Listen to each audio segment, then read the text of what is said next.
Hi, this is Miss Cindy from the Alexandria Museum of Art, and I am coming to you from the museum today because we are open. So bring your grown-ups and come see us. Now, in the meantime, I know you guys have been having so much fun making stuff this summer, but let's talk about what to do when, say, your favorite markers, you know the ones? Your favorite markers. Have you ever gone to draw with your favorite markers and they're all dried up? Maybe your little brother or sister, maybe it was you. I don't know. It doesn't really matter, but those markers are dry because somebody left the caps off. Or you've just loved them so much that there's no more ink in them, right?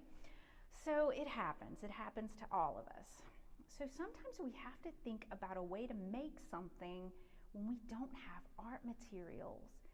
Now, and I'm talking no materials, no glue, nothing.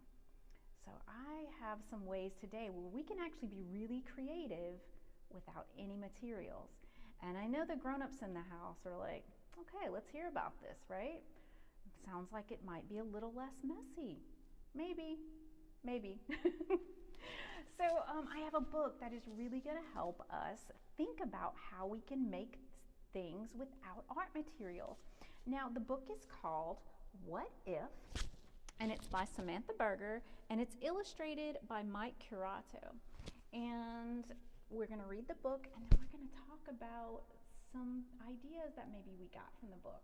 All right, so let's give it a shot. What If? Written by Samantha Berger, illustrated by Mike Curato. With a pencil and paper, I write and draw art to create many stories that come from my heart. But what if that pencil one day disappeared? I'd fold up the paper till stories appeared. And what if that paper was no longer there? I'd chisel the table and then carve the chair. And what if there wasn't a chair here at all? I'd chip and peel at the paint on the wall. And what if there wasn't a wall anymore? I might build a story from boards on the floor. Without any floor, I could still use the land and sketch out a tale in the dirt with my hand.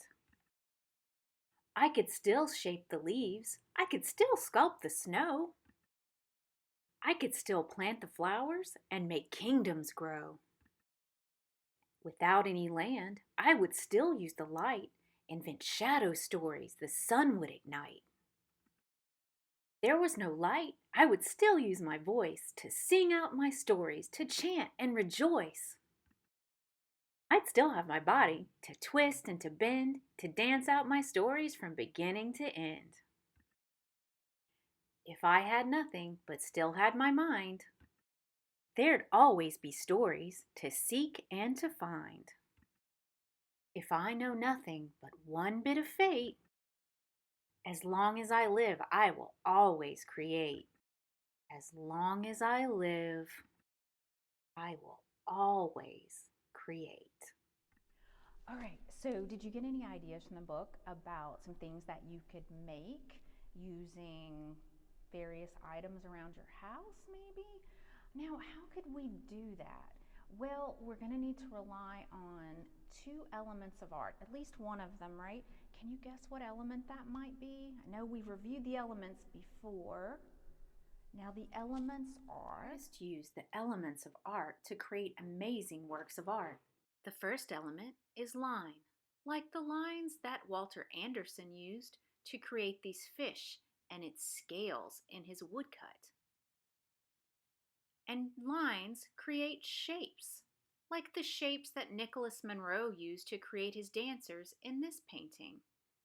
A three-dimensional shape is a form, like the form of this Dale Chihuly glass sculpture. In this Amy Guidry painting, she actually suggests form by using another element called value.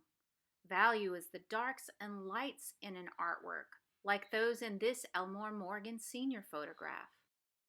Value can also be used to create a mood in a painting, like the spooky somber mood in the Steamboat painting by George Rodrigue. Another valuable tool that artists use is color. Francis Pave uses color to create depth and interest as well as mood and energy in this painting. All of the elements we've talked about so far can be used to create space. Space refers to the space inside an object, the positive space, and the space outside of the object, the negative space. Look at how artist Arthur Secunda energizes the space around this figure using color, line, and shape. Last element is texture. Texture refers to how something looks like it might feel. Notice the bumpy texture of the feathers in this Morris Taft Thomas piece.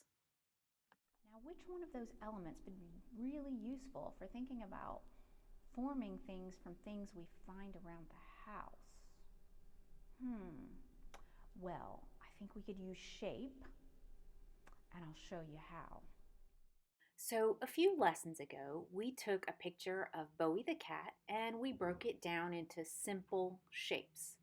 Round head, triangle ears, a couple of arcs for the back, and then a big circle for that sort of thigh right there, and sort of a bat shape for the leg, and then just another curve right there for the chest, and some small ovals and a long sort of worm shape for the tail. Now we can use this same process to make Bowie the cat out of objects around our house. So I thought we'd start with maybe some laundry. Everybody's got laundry.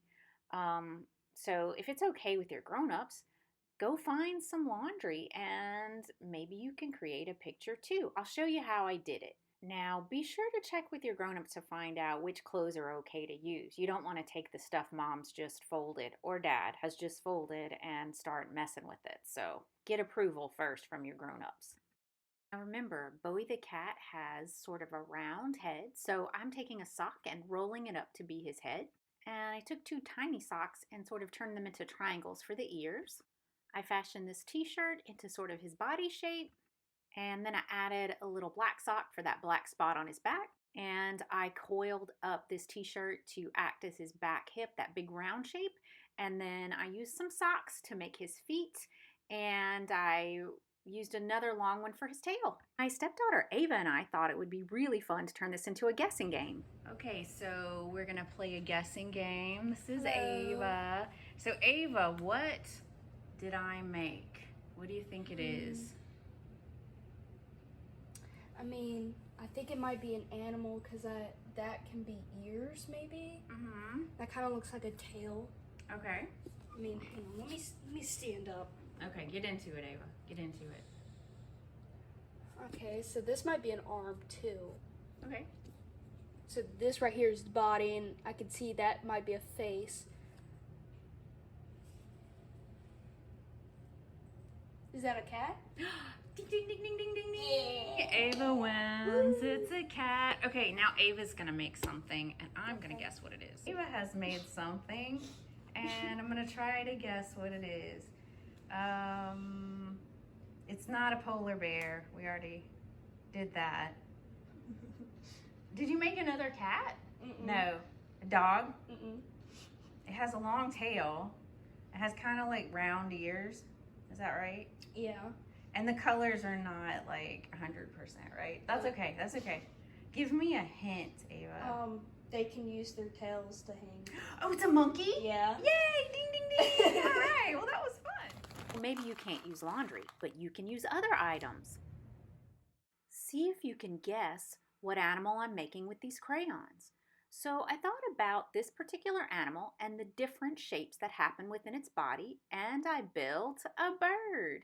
So I thought about the wing shape, I thought about the tail and the body and the head, and I built myself a bird. In the book, the little girl uses leaves. I thought I'd give that a shot too. Can you guess what animal I'm making right now with these leaves? It's a bunny. So you can make anything you want out of just about anything that you can create a shape with. And now you can photograph it so you can show everyone later what an amazing imagination you have.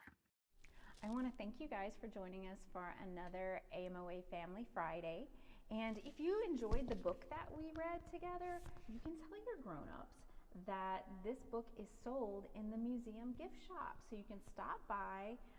We have a lot of safety precautions so that to keep you guys safe, but you can buy this book from our gift shop.